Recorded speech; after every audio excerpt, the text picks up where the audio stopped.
রাতের অন্ধকারে আরব সাগরের বুকে একটি নৌকা ধীরে ধীরে এগিয়ে যাচ্ছে। পাকিস্তান কোস্ট গার্ডের ৩ জন সদস্য ডিউটিতে আছেন। কোনো সংকেত নেই, কোনো সতর্কবার্তা নেই। হঠাৎ গুলির শব্দ। গুলির পর আর কোনো শব্দ নেই। ৩ জনই মারা গেছেন। এটি শুধু একটি হামলার ঘটনা নয়, এটি ইতিহাসের একটি মোড়। কারণ এটি প্রথমবার বালুচিস্তান লিবারেশন আর্মি, যাকে সংক্ষেপে BLA বলা হয়, সমুদ্রে সরাসরি আক্রমণ করেছে। এতদিন তারা মাটির ওপর লড়াই করত, এখন তারা নেমেছে সমুদ্রে। প্রশ্ন হচ্ছে, এটা কি শুধু একটা ঘটনা, নাকি পাকিস্তানের জন্য একটা সম্পূর্ণ নতুন যুদ্ধের শুরু? আজকের এই ভিডিওতে আমরা সম্পূর্ণ বিষয়টা বিশ্লেষণ করব। কোথায় হলো এই হামলা? BLA আসনে কারা? কেন তারা এতটা বিপজ্জনক? আর এই সমুদ্র হামলা কি পুরো দক্ষিণ এশিয়ার নিরাপত্তা বদলে দিতে পারে? সম্পূর্ণ ভিডিওটা দেখুন, কারণ শেষ পর্যন্ত আপনি যা জানবেন সেটা আপনাকে চমকে দেবে। নমস্কার, আমি সঞ্জু, আপনাদের CA বাংলা চ্যানেলে স্বাগত জানাই। 2025 সালের এপ্রিল মাসের 13 তারিখ রবিবার। স্থান আরব সাগর। পাকিস্তান ও ইরান সীমান্তের কাছাকাছি একটি উপকূলীয় এলাকা। এই জায়গার নাম জিওয়ানি, একটি ছোট্ট উপকূলীয় শহর। আর এই জিওয়ানির কাছেই আছে বিশ্বখ্যাত গোয়াদার পোর্ট। গোয়াদার শুনলেই একটা নাম মাথায় আসে, চীন। কারণ এই বন্দরটি চীনের বেল্ট অ্যান্ড রোড ইনিশিয়েটিভ, বা যাকে CPEC বলা হয়, সবচেয়ে গুরুত্বপূর্ণ সামুদ্রিক নোড। চীন এখানে হাজার হাজার কোটি টাকা বিনিয়োগ করেছে। তো সেই কৌশলগতভাবে অত্যন্ত সংবেদনশীল এলাকায় আরব সাগরের উপর পাকিস্তান কোস্টগার্ডের একটি রুটিন টহল বোট হামলার শিকার হয়। নৌকাটি সাধারণ সামুদ্রিক পেট্রোলিং করছিল। হঠাৎ সশস্ত্র যোদ্ধারা আক্রমণ করে। বোর্ডে থাকা 3 জন কোস্টগার্ড কর্মী সবাই মারা যান। এরপর BLA আনুষ্ঠানিক বিবৃতি দেয়। তারা বলে, এই হামলার দায় আমাদের। এটা শুধু একটা আক্রমণ নয়, এটা আমাদের কৌশলের নতুন অধ্যায়। ইতিহাসে প্রথমবার BLA সমুদ্রে সরাসরি পাকিস্তানের নৌ নিরাপত্তাকে চ্যালেঞ্জ করেছে। কিন্তু এখন প্রশ্ন হচ্ছে, BLA কারা? তাদের ইতিহাস কি? BLA বোঝার জন্য আমাদের একটু পেছনে যেতে হবে। 1947 সালে ভারত বিভাজনের পরপরই বালুচিস্তান নিয়ে একটা বিতর্ক শুরু হয়। বালুচিস্তান ছিল একটি আলাদা রাজ্য, কালাতের খানাতে। বালোচ জাতীয়তাবাদীরা বলেন 1948 সালের মার্চ মাসে কালাতের খানকে জোর করে পাকিস্তানের সাথে একীভূত করা হয়েছিল। তবে পাকিস্তান বলে এটা স্বেচ্ছায় হয়েছিল। তাই এই বিতর্কই আজও চলছে, শুধু বিতর্ক নয়, এক রক্তক্ষয়ী সংঘর্ষ হিসেবে। বালুচিস্তান হল পাকিস্তানের সবচেয়ে বড় প্রদেশ এলাকার দিক থেকে, কিন্তু সবচেয়ে কম উন্নত। কিন্তু এখানে আছে বিশাল খনিজ সম্পদ, সোনা, তামা, প্রাকৃতিক গ্যাস, ইউরেনিয়াম। অথচ বালোচ মানুষ দরিদ্র, কারণ তাদের সম্পদ পাকিস্তানের কেন্দ্রীয় সরকার আর বহিরাগতরা লুট করছে। এই ক্ষোভ থেকেই জন্ম নেয় বালোচ সশস্ত্র প্রতিরোধ। অনেকগুলো ফেজে এই বিদ্রোহ হয়েছে, 1948, 1958, 1963 এবং 1973 সালে। আর BLA অর্থাৎ বালুচিস্তান লিবারেশন আর্মি এর আনুষ্ঠানিক যাত্রা শুরু 2000 সালে। সেই বছর 22 জুলাই কোয়েটার একটি বাজারে বোমা বিস্ফোরণের দায় নেয় BLA। সেটাই তাদের প্রথম রেকর্ডেড হামলা। তারপর থেকে আর তারা থামেনি। 2003 থেকে 2005 সালের মধ্যে মাত্র 2 বছরে BLA 1,500-এরও বেশি রকেট হামলা করে এবং 100-টিরও বেশি বোমা বিস্ফোরণ ঘটায়। তারা টার্গেট করেছে বিদ্যুৎ লাইন, রেলপথ, সেতু, গ্যাস পাইপলাইন এবং মারুতিক ভারীও। BLA সশস্ত্র গোষ্ঠী হিসেবে নিষিদ্ধ। পাকিস্তান, চীন, যুক্তরাষ্ট্র, যুক্তরাজ্য এবং ইউরোপীয় ইউনিয়ন সবাই এদেরকে সন্ত্রাসী সংগঠন হিসেবে চিহ্নিত করেছে। কিন্তু বালোচ জাতীয়তাবাদীরা বলেন ভিন্ন কথা। BLA বলেন এটা সন্ত্রাসবাদ নয়, এটা স্বাধীনতা সংগ্রাম। BLA শুধু একটি সংগঠন নয়, এর ভেতরে আছে অনেক শাখা প্রশাখা। কিন্তু সবচেয়ে ভয়ঙ্কর শাখার নাম মেজিড ব্রিগেড। এই ব্রিগেড BLA-র এলিট স্পেশাল অপারেশন ইউনিট। এরা আত্মঘাতী হামলায় বিশেষজ্ঞ। ফিদাইন অ্যাটাক নামে যে ধরনের হামলা তারা করে, সেখানে হামলাকারী জানে যে সে ফিরে আসবে না। অবাক করার বিষয় হল, এই ব্রিগেডের নারী সদস্যরাও আত্মঘাতী হামলায় অংশ নিয়েছেন। 2022 সালে করাচিতে একটি বিশ্ববিদ্যালয়ে একটি নারী আত্মঘাতী বোমা আক্রমণ করেছিলেন, 3 জন চীনা নাগরিক মারা গিয়েছিলেন। 2025 সালে মেজিদ ব্রিগেডকে যুক্তরাষ্ট্র ফরেন টেররিস্ট অর্গানাইজেশন হিসেবে আলাদাভাবে ডেজিগনেট করেছে।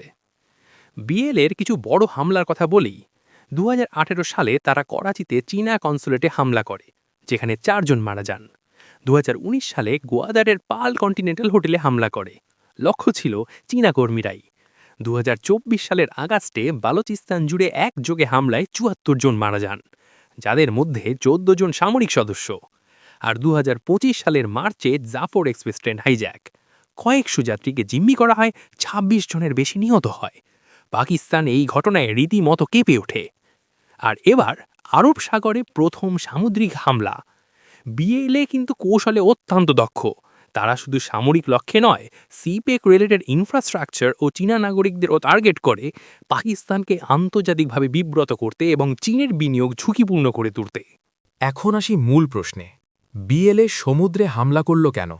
এটা কি শুধু একটা দুর্ঘটনা, নাকি এর পেছনে বড় কোনো কৌশলগত পরিকল্পনা আছে? বিএলএ নিজেই তাদের বিবৃতিতে পরিষ্কার করেছে। তারা বলেছে, স্থলভাগে অপারেশনের পর এখন সামুদ্রিক সীমানায় অ্যাকশন বিএলএর সামরিক কৌশলের নতুন অধ্যায়। এই বিবৃতিটা খুব গুরুত্বপূর্ণ, কারণ এটা প্রমাণ করে যে এটা হঠাৎ কোনো হামলা নয়, এটা একটা পরিকল্পিত কৌশল পরিবর্তন। এখন ভাবুন গোয়াদার বন্দরের কথা। গোয়াদার আরব সাগরের তীরে অবস্থিত।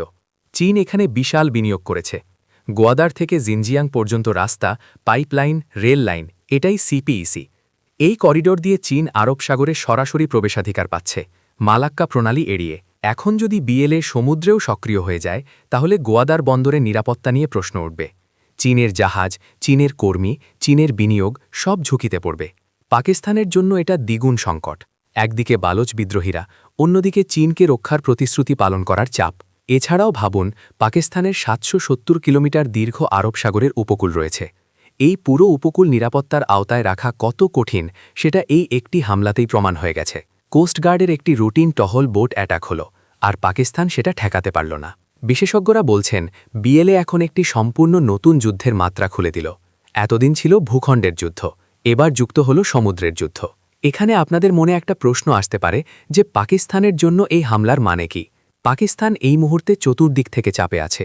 উত্তরে আফগানিস্তান সীমান্তে তালেবান সংক্রান্ত জটিলতা, পশ্চিমে ইরান সীমান্তে বালোচ বিদ্রোহীদের আস্থানা, পূর্বে ভারতের সাথে উত্তেজনা, আর এখন দক্ষিণে আরব সাগরে বিএলএ।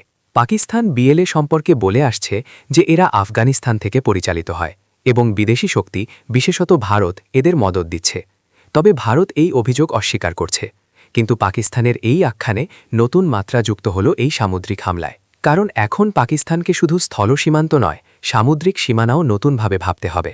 পাকিস্তানের নৌবাহিনী অবশ্যই শক্তিশালী, কিন্তু এই হামলা একটা গুরুত্বপূর্ণ প্রশ্ন তোলে। কোস্টগার্ড কি যথেষ্ট প্রস্তুত? সমুদ্রের হামলা সামলাতে তাদের ট্রেনিং, অস্ত্র এবং ইন্টেলিজেন্স কি যথেষ্ট? গোয়াদারের কাছে এই হামলা চীনকেও চিন্তায় ফেলে দিয়েছে। চীন ইতিমধ্যে পাকিস্তানকে চাপ দিচ্ছে তাদের নাগরিক ও বিনিয়োগ রক্ষার জন্য। পাকিস্তান এখন দ্বিগুণ চাপে, নিজের মানুষ রক্ষা করতে হবে, আবার চীনের চাহিদাও পূরণ করতে হবে। এছাড়াও এই হামলা পাকিস্তানের অভ্যন্তরীণ রাজনীতিতেও প্রভাব ফেলবে। বালুচিস্তানে ইতিমধ্যে বিশাল মানবাধিকার সংকট চলছে। জোরপূর্বক গুম, বিচারবিহীন হত্যা, অর্থনৈতিক বঞ্চনা, এসব নিয়ে আন্তর্জাতিক চাপ আছে। বিএলএ যদি সমুদ্রে সক্রিয় হয়, তাহলে আন্তর্জাতিক মিডিয়া আরও বেশি বালুচিস্তানের দিকে নজর দেবে।